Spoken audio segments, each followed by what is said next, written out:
Lights, camera, action. It's another edition of DXB Today, but a pretty special one. I know I should be singing this one for you at the moment, but we are going to be delving into the world of music and the performing arts. How much of a hub has the city of Dubai come for music and the performing arts? We will find out with a variety of very special guests, the odd performance, and of course, a delve behind the scenes. Let's see what's coming up. Khalid heads down to Zabeel Theatre to experience a magical candlelight concert with the Bollywood twist. We find out how musical events are curated with the Executive Artistic Director of the Arts Centre at New York University, Abu Dhabi. We're chatting with the organisers of In Classica International Music Festival taking place in Dubai from the 1st to the 15th of February. Plus, we've got orchestral performer Paulo Franco closing the night. Guys, do you play a musical instrument is my question that I have for you today. I feel like I'm getting blank. Yeah. No, I do. I play the piano and the cello. You do? Amy, you are always full of surprises. I know. You've been playing it your whole life?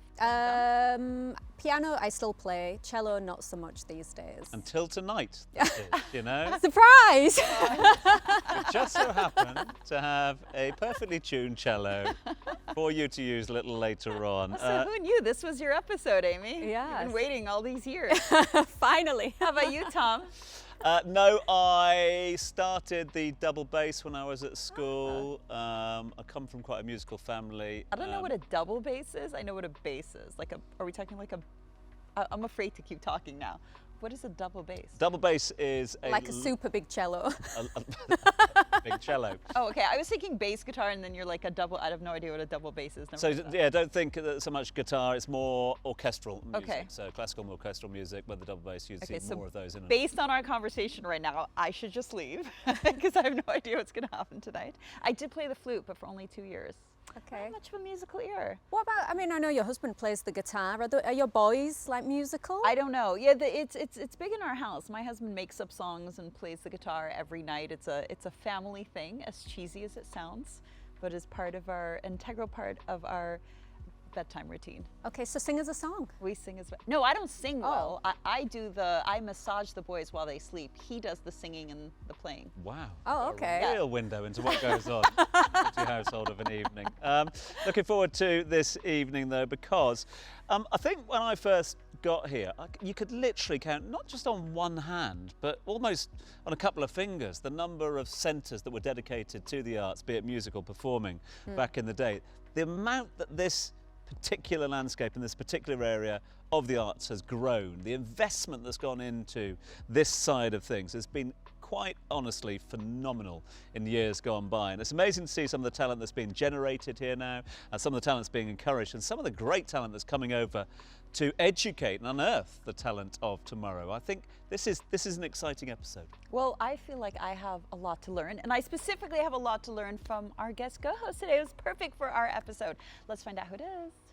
Hi, I'm Tala Badri, and I'm the founder and executive director for Centre for Musical Arts in Dubai, and it is my pleasure to be the co-host on DXB today. Yes, Tala will join us in just a little bit, but first, Khalid went down to the Zabeel Theatre for an unforgettable evening in the magic of candlelight. Let's take a look.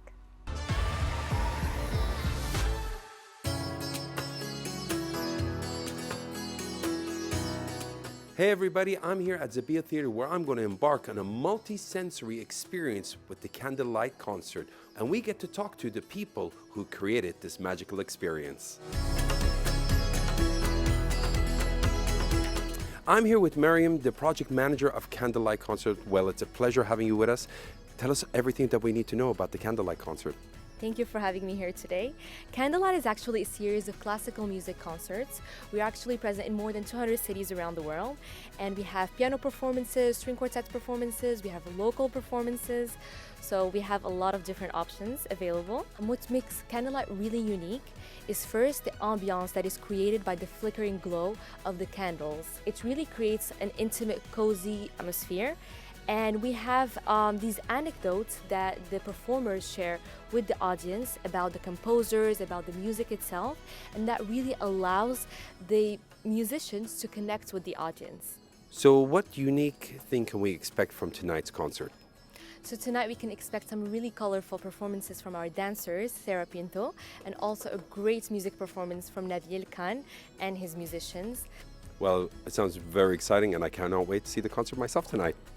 I'm here with Nabil Khan, who is head of the Bollywood ensemble. It's a pleasure having you with us. Now, a lot of people maybe have not experienced Bollywood music before. Is there anything that they should expect or they should know before they come? I think they should know about Shah Rukh Khan, who is a star and who is the legendary actor of Indian cinema and Hindi cinema. It is exactly the mixture of the fusion and the Indian classical music. Well, it sounds fabulous and I can't wait to see you perform tonight. Thank you. I'm here with Sarah, who's a choreographer for tonight. Well, Sarah, it's a pleasure having you with us. What can we expect? So presenting Bollywood, India is vast. You have so much of culture, diversity, and so much of different dance styles, music all coming together. That's the experience you're gonna watch. It's gonna be thrill, it's gonna be romantic, it's gonna be experience which no one has witnessed. It sounds very exciting and I would love to see more what's going to happen tonight, especially when I'm going to experience it, especially you're going to be live on stage. But is there something unique that we might not see or what you might want to show us? The concept itself is unique. I've been in Dubai and performing myself for 15 years. I've never done something like this. This is definitely a unique concept, and I'm looking more to this. The audience need to witness this. It's gonna be a magical experience with candlelights, music, dance, Bollywood, India. That's it. It's love. That's it. Great. I can't wait to see it myself tonight. Big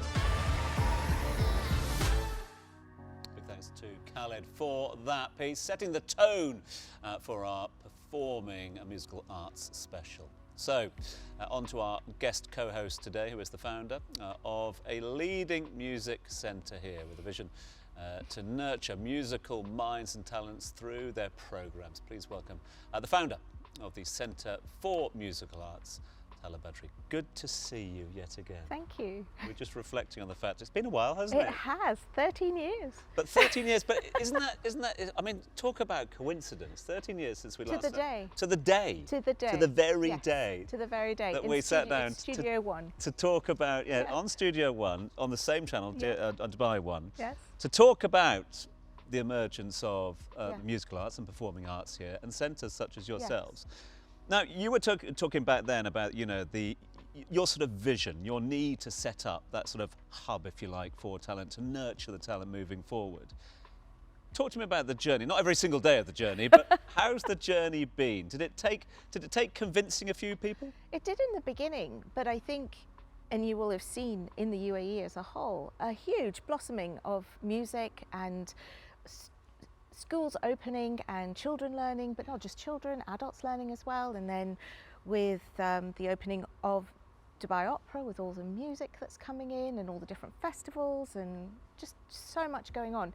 I think when I started, so it's been 17 years now, it was just people coming in, having sort of music lessons because that's what they wanted. And in that time, I think we have just grown to include so much more. So many students want to go on to be musicians. So many just want to learn the arts. There is a huge understanding about the importance of music as a skill in terms of mental health as well. So would you say that the growth of the centre, your centre, and the number of students you've seen it grow and the whole, the ecosystem there is indicative of the growth of the, can we call it an industry now, or certainly the landscape? No. It's certainly yes in this part of the world. So in Europe and America, they're defunding music programs in colleges and schools. In the UK, they're cutting the budgets for arts councils. Whereas in the UAE, it is blossoming, it is growing. We're not the only music centre, there are other music centres. I mean, we alone, and we're just one music centre, we teach 1,500 children, which is extraordinary. It's a lot, but that tells you that there is a demand there and there is an interest, and it's music is important. It's as important as sport is. So yeah. So where are you guys based? Is it in Al Jalila? Yes, I knew it as soon as you were saying it, because we go there for Arabic lessons, a whole other story. But I always see so many students coming in with their instruments, and I'm like, where are they going? And I can just hear this beautiful music. But I do want to talk about, we were just discussing this, the first female Emirati to graduate with a musical degree. That's right. So congratulations. Thank you. First of all. I know it's been a while, but still. How far has it come since then, and what challenges are we still facing? I know you said that we are obviously blossoming in this region, but what challenges would you say specifically in the UAE are we still facing, and how are they being addressed? I think if you'd asked me the question about 5 years ago, I would have said, oh, there is still a misunderstanding as to what music means and its importance, and the fact that it can't be a career. But I think that is changing now, that you can study music and still make a career out of it that's not necessarily being a performer. So up until this summer, I was the only female music graduate with it. Up until this summer? Up until this summer. Oh, I thought you were going to be like years. No, okay. so it's taken a full generation. Yeah. So my daughter graduated this summer with a music degree, and there are 2 other Emirati ladies who've also graduated with music degrees, which is wonderful. So that has recently happened, and there are more coming up that are studying music and deciding that they want to make a career out of it, and not just to perform, but to go into the arts industry, to go into arts entertainment, to work in theatres, to support the cultural industries in the UAE. So more and more of that is happening, and there's a lot more acceptance that having a music degree is just as good as being a doctor. It's a real job. Almost. It's almost a real job. Almost a real job. Well, that's so funny, because I know when I was looking at going into a career, I told my parents that, you know, I wanted to do a performing arts, a media degree. That's what my qualification is in. And my dad was like, you need to go find a real job. You need to go join the army. That was my dad's response for me. Anyway, I did not join the army and chose prancing and dancing instead as a career, but it's really good to know that actually it is being taken seriously as a career choice. It is. I mean, even within the government, I don't know if you're aware, at the end of last year, they launched a grant program to give to Emiratis to encourage the arts industries in music and theatre and in photography and script writing, across all of that aspect, and those were awarded quite recently, which is amazing, and all the recipients are now being supported by the government in the arts industries, including music, which is fantastic, and this wouldn't have happened 10 years ago. So there is a great move towards changing all of that. Your sort of vision has obviously seen your centre grow. It's also seen other centres set up as well to help sort of contribute to the development of that landscape here at the moment. What does 2024 hold? What's in the pipeline for the centre? I think for us, personally, we're trying to sort of re-establish ourselves, because COVID for most people was a disaster for most of the arts, especially music. So it sort of decimated what we were trying to do. We didn't have any students for 18 months. Yeah. Nobody had a music lesson. You tried online, but it's not the same. Yeah. And you certainly can't do group lessons or ensembles or orchestras or anything like that. So for us, we only just moved to Al Jalila, which is a wonderful space for us, and so we're re-establishing ourselves. So 2024 holds that for us, just to bring music back into schools, music back into the community, and be able to do that. Beyond that, though, I hope that can grow, and we're working on nurturing some very, very talented young people. I'm so glad you said that about the online orchestras. Yeah. I mean, it was a great initiative during COVID, etc. But there's something about an online orchestra. It makes the conductor's work that much more difficult, doesn't it? It is, and it's so difficult to sort of video and make it happen. And with the delays in connection, I don't understand how that would even begin to work. Well, everybody would do their own, and they'd have a click track in their ear, and they'd have to follow that, and then somebody would paste it together. I mean, COVID was great for producers and, and that sort of thing, but not so much in terms of the social aspect of being together and playing together. I appreciate how creative everyone is. Yes, true. Well, Tala, thank you so much for giving us some insight. You're going to be staying with us throughout the episode, but it's now time for us to get to know the artist who is going to be performing on tonight's show with our reporter Shahir. So let's take a look. Yes, guys, we're here at the Fridge in Al Sarikal, and our performer for the day is Paolo. Paolo, you want to take it?